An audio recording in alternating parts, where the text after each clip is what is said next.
Hello everyone, welcome to a special edition of Whiskey Wednesdays.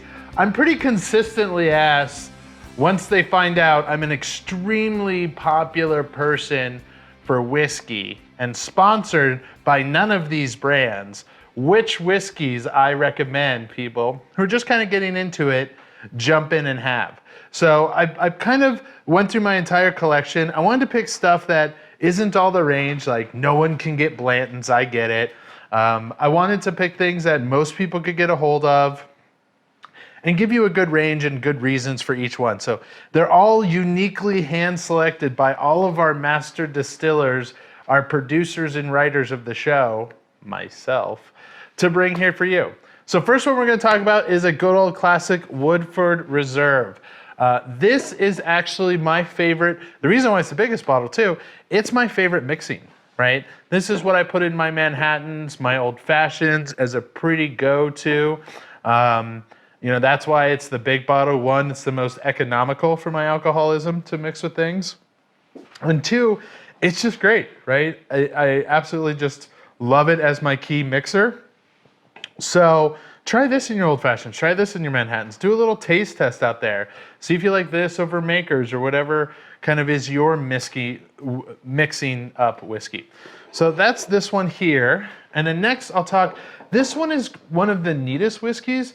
What they pretty much do is they take like 20 different barrels and then mad scientists all sit around in a room and determine how each of those between the eldest and the youngest are all gonna get along like some weird hillbilly hoedown of whiskey mashup, right? And it's absolutely delicious. Every bottle I've had of them is just really, really neat.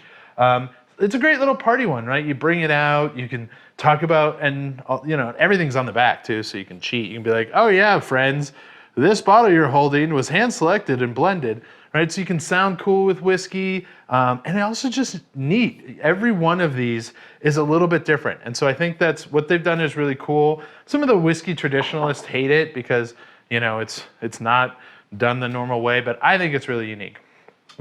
Secondly, Tennessee Tasters. If you find these ones, always pick one of them up.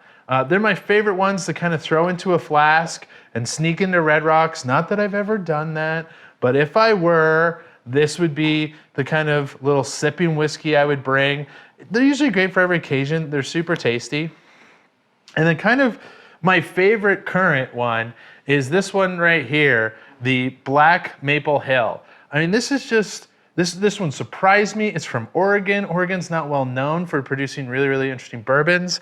And I just, from the moment I sipped on it, I loved it. I bought 2 more bottles. It was absolutely, absolutely delicious. So here is my current recommendations for different occasions, right? You're mixing, you're great sipping, you're sneaking into Red Rocks, and you're impressing your friends with cool whiskey and bourbon knowledge. So there you guys go. Those are 4 recommendations from you from not sponsors.